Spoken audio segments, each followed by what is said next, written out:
ये दुर्भाग्यपूर्ण है कि आज एक निर्णय आया है, कन्विक्शन को निलंबित नहीं किया गया है। ये सभी जो मूलभूत आधार हैं कानून के इस क्षेत्र के, उनके अनुसार ये गलत है। एक गलत निर्णय को अफर्म किया गया है, वो गलत है। हमारे पास जितने भी कानूनी विकल्प हैं, प्राथमिक जिसमें है उच्च न्यायालय की तरफ जाना, उसके अधिकार क्षेत्र का हम उपयोग करेंगे, निकट भविष्य में करेंगे। इसमें तिथि देना आवश्यक नहीं है, लेकिन हमारे सभी अधिकार क्षेत्र जल्द से जल्द इस्तेमाल किए जाएंगे। आप जानते हैं कि हमारे जो संवैधानिक न्यायालय हैं, जो उच्च न्यायालय भी आता है, जिसमें उच्चतम न्यायालय भी आता है, उनके पास व्यापक ऐसे पावर्स हैं जिनके अंतर्गत ये जो गलत कारणों से गलत कानूनी आधार पर दो निर्णय आए हैं, उनको चुनौती दी जाएगी। और हमें आशा और विश्वास है कि जल्द से जल्द ये सही की जाएगी, गलती को ठीक किया जाएगा न्यायिक कानूनी रूप से। जहाँ तक श्री राहुल गांधी जी के वक्तव्य का सवाल है, सब जानते हैं कि वो एक लाइन किस संदर्भ, किस परिप्रेक्ष्य में कही गई थी, किस प्रकार से उसको तोड़ फोड़ कर एक नई आयाम दिया गया है, जो बिल्कुल सीधा देखने पे भी झूठा और बेमानी दिखता है। जो कारण दिए गए हैं इस निर्णय में, वो बिल्कुल संदिग्ध हैं, गलत हैं, कानूनी रूप से मैं कह रहा हूं। और जो बार बार ओबीसी के विषय में टिप्पणियां की जा रही हैं, उनका उल्टा असर अब हो रहा है। सभी लोग समझते हैं कि ओबीसी समुदाय के लोगों ने ये समझ लिया है कि मोदी जी और सत्तारूढ़ बीजेपी किस प्रकार से उनके नाम का दुरुपयोग कर रहे हैं, उनके नाम को भुनाने का प्रयत्न कर रहे हैं राजनीतिक रूप से।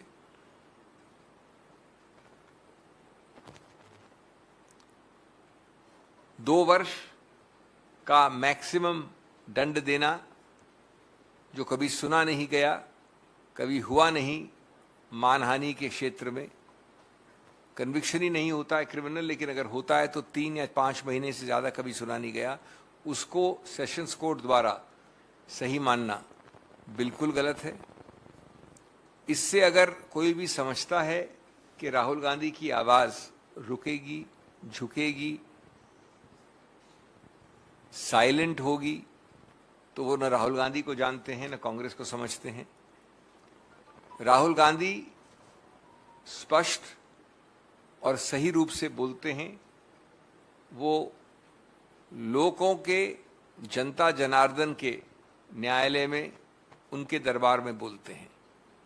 और उन्होंने कोई गलत न कहा है, न कहेंगे, लेकिन अपनी आवाज़ पुरजोर तरीके से सबके सामने रखेंगे। उनके पीछे पड़ना, उनको कभी ट्रोल करना,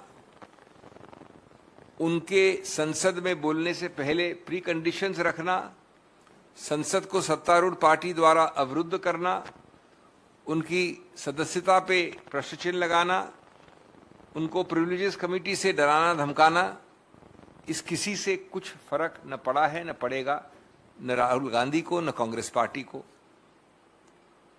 जो उनके कानूनी अधिकार क्षेत्र हैं, संवैधानिक अधिकार क्षेत्र हैं, उन सब का वो प्रयोग करते रहेंगे। और इस जरिए जो चिंता दिखा रहे हैं माननीय मोदी जी, बीजेपी सरकार, सत्तारूढ़ पार्टी, वो सिर्फ एक चीज दिखा रहे हैं, वो चिंता व्यक्त कर रहे हैं, घबराहट और बौखलाहट व्यक्त कर रहे हैं इस प्रकार के हथकंडों से। न कि राहुल गांधी के जनहित में पूछे गए इतने सारे अलग अलग प्रश्नों का उत्तर देना, भ्रष्टाचार से संबंधित बहुत पैनी दृष्टि से पूछे गए प्रश्न इत्यादि। अब मैं 2-4 मिनट लूंगा आपके साथ में, तकनीकी नहीं होना चाहता, लेकिन आपको एक छोटा सा एक झांकी देना चाहता हूं कि किस प्रकार से पढ़ने दिखने में भी ये निर्णय गलत लगता है जो आज आया है। और मैं जानता हूं कि मैं जनता से बात कर रहा हूं, आपके जरिए जर्नलिस्ट से बात कर रहा हूं, मैं कोई कानून की बहस नहीं कर रहा, लेकिन जब निर्णय आता है तो निर्णय में आवश्यक हो जाता है कि कुछ तो कुछ डिटेल में जाया जाए। अगर आप कुछ 3-4 पैरास देखें शुरू के, तो विचित्रता इस केस में एक बड़ी अजीब है। केस के बाद केस, यानी पुराने निर्णय लिखे गए हैं, साइट किए गए हैं, जो पढ़ने से भी मालूम पड़ता है कि गलत साइट किए गए हैं, जो लागू नहीं होते या लागू हमारे पक्ष में होते हैं, यानी राहुल गांधी के पक्ष में, या अनुपयुक्त हैं, उनका दुरुपयोग या इस्तेमाल किया गया है निर्णय पे आने के लिए। मैं उदाहरण दूं कुछ आपको। एक पन्ने 4 पे, मैं डिटेल में नहीं जाना चाहता, केस साइट किया गया है और इन सब केसेस में सिलेक्टिवली, आंशिक रूप से कोटेशन दिए गए हैं, व्यापकता नहीं देखी गई है। एक सरीन का केस उच्चतम न्यायालय का साइट किया है माननीय न्यायाधीश जिनका निर्णय आज आया है, और उसमें ये लिखा है, if so the legal position can be laid down that when conviction is on a corruption charge against a public servant, the court should not suspend the order of conviction. अब ये अंडरलाइन किया गया है ये माननीय sessions जज द्वारा underline किया गया है, सिर्फ इन्हीं हिस्सों पे रिलाई किया गया है। क्या ये करप्शन चार्ज का केस था? राहुल गांधी करप्शन चार्ज पे संदिग्ध हैं या अभियुक्त हैं? दूसरा उदाहरण दिया नवजोत सिंह सिद्धू का। याद रहे, वैसे नवजोत सिंह सिद्धू के केस में मर्डर चार्ज था, मैनस्लॉटर चार्ज था, उसको अंडरलाइन किया गया। मैं सिर्फ अंडरलाइन पोर्शन पढ़ रहा हूं निर्णय के, और ये अंडरलाइनिंग मेरी नहीं, प्रिंटर की नहीं, माननीय न्यायाधीश की है। दूसरा, जब आप नवजोत सिंह सिद्धू का साइट करते हैं अंडरलाइन करके, तो ये सेंटेंस जो आपने अंडरलाइन किया है, क्या कहता है? But the person seeking stay of conviction should specifically draw the attention of the appellate court to the consequences that may arise if the conviction is not stayed. Rahul Gandhi ने क्या किया था? यही तो बताया था कि परिणाम कितने सीरियस हैं कि मेरे को जो मानव अधिकार है पार्लियामेंट के अंदर बोलने का या रहने का, वो निलंबित हो जाएगा। और याद रहे कि यही कॉन्सिक्वेंसेज एक मर्डर चार्ज में 2007 में माननीय सिद्धू साहब ने उच्चतम न्यायालय को बताया, उन्होंने सस्पेंड कर दिया कन्विक्शन मर्डर चार्ज में। इसको साइट करते हैं माननीय न्यायाधीश, अंडरलाइन करते हैं, लेकिन मेरे विरुद्ध लागू करते हैं। यह आपको पारदर्शी लिखित रूप से आम आदमी को समझने वाली गलतियां बता रहा हूं, मैं कोई कानूनी दलील नहीं कर रहा। तीसरा केस साइट किया है रविकांत पाटिल का, अंडरलाइन किया है, वही कहा है, should draw the attention of the appellate court to the consequences that may arise if conviction is not state.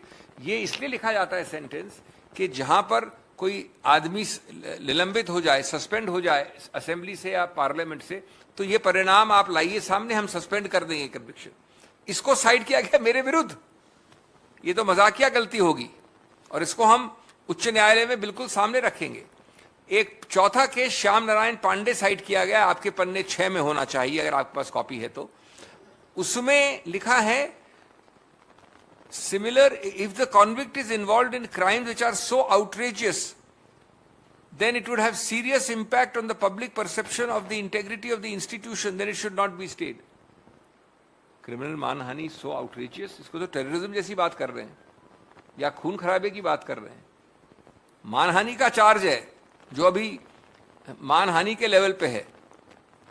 इस प्रकार के कई ऐसे और उदाहरण हैं जो दिखाता है कि प्राथमिक सिर्फ देखने से भी निर्णय संदिग्ध है, गलत है कानूनी रूप से, जिसका आधार नहीं है। 3 और जगह, एक उसका उदाहरण है पृष्ठ नंबर 10 पे और एक अंत में वापस बार बार इस न्यायालय ने, इनके माननीय न्यायाधीश ने कहा है कि appellant has insulted and humiliated Mr. Modi, the Prime Minister.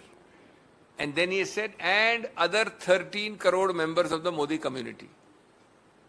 तीनों जगह ये बड़ा स्पष्ट है, मैं कोट कर रहा हूं, मैं अपनी बात नहीं कह रहा, ये बड़ा स्पष्ट है कि उनका पूरा निर्णय इस बात से एक ओवरशैडो हो गया है या ज्यादा प्रभावित हो गया या दुष्प्रभावित हो गया है कि माननीय मोदी जी डिफेम हुए, लेकिन वो बात भूल गए जनाब कि मोदी जी तो कंप्लेनेंट ही नहीं है, मोदी जी तो कंप्लेनेंट ही नहीं है। हाँ, अगर आप कहते हैं कि हर उनमें से जो 13 करोड़ मोदी से उन्होंने लिखा है उसमें से कोई भी आके ये याचिका डाल सकता है तो वो बात दूसरी है, लेकिन उन्होंने हमेशा कहा है, ये भी पढ़ी दूसरी जगह जहां कहा है उन्होंने, para 5 Roman 5 at page 12, made derogatory remarks against the Honorable Prime Minister Shri Narendra Modi in general public and further compared the persons having Modi surname. So clearly, unfortunately, he is influenced by the high office of the Honorable Prime Minister, forgetting that the Honorable Prime Minister is not the complainant. As a matter of fact, one of the important points is in defamation law that only the person directly affected can maintain. Now, it's a moot question of arguments that the other members of the Modi community can and cannot or to what extent can maintain. वो हम argue करेंगे, लेकिन मैं आपको इसका एक structure बता रहा हूँ इस निर्णय का। पहले 10 निर्णय साइड करना, उनके गलत पोर्शंस पर रिलाय करना, ये सजेस्ट करना कि हमने कॉन्सिक्वेंसेज आर्ग्यू नहीं किए, ये नहीं देखना कि वो सब उदाहरण ऐसे केसेस के हैं जो इससे बहुत ज्यादा सीरियस थे और हमारे डेफर्मेशन केस में अप्लाई करना। जो 202 जुरिस्डिक्शन की बात आपको याद है मैंने पहले की थी कि अगर कोलार में ये चीज हुई है और गुजरात पहुंच जाए कोई आदमी याचिका लेके, तो 202 प्रावधान में आपको पहले प्राथमिक रूप से थ्रेशोल्ड में शुरुआत में ये देखना पड़ता है कि क्या वहां पर अधिकार क्षेत्र यानी जुरिस्डिक्शन है कि नहीं। उस पर पूरा एक सेक्शन लिखा है, लेकिन ये नहीं कहा कि भाई मैजिस्ट्रेट का ऑर्डर जो हमने चुनौती दी है सेशंस कोर्ट में, उन्होंने कहां डील किया इसके साथ, या उनका इसके साथ डील करना सही है या गलत है, ये कहीं नहीं बता पाए हैं। ये पूरा 3-4 पन्नों पे उन्होंने डील किया है, यानी सेशंस कोर्ट ने, माननीय न्यायाधीश ने, लेकिन ये नहीं बता पाए कि किस प्रकार से ये जस्टिफाई होता है कि कोलार से जो गुजरात की यात्रा है उसको उन्होंने 202 को अप्लाई करे लागू किए बिना कैसे निर्णित किया। अंत में मैं जो पैरा 12 है उसके अंत का पोर्शन पढ़ देता हूं, अपनी बात खत्म करता हूं हिंदी में। Based on the above discussion I hold that the learned council for the appellant has failed in demonstrating that by not staying the conviction and denying an opportunity to contest the election on account of disqualification, an irreversible and irrevocable damage is likely to be caused.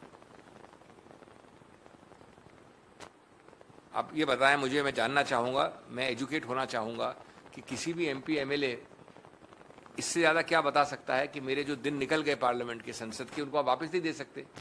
Irreversible का मतलब क्या होता है, इर्रिवोकेबल का मतलब क्या होता है, और क्या दिखा सकता है कोई दुनिया में ऐसा व्यक्ति नहीं है जो इन्होंने जो लिखा है यहाँ पर, by not staying conviction and denying an opportunity irrevocable and irreversible damage is likely to be caused. That is the whole case of Rahul Gandhi for stay of conviction. बाद में आप कन्विक्ट करिए ना, फाइनल में हियरिंग में कन्विक्ट करिए, लेकिन जब तक ये लंबित है तब तक स्टे करें। इससे ज्यादा क्या ज्यादा प्रभावशाली कारण हो सकता है जिसको 3 सेंटेंसेस 6 लाइन में 12 नंबर पैरा में एक डिसमिस कर दिया है। ये सब, इसके अलावा बहुत सारे और गलतियां हैं जिनको चुनौती बहुत जल्द से जल्द दी जाएगी।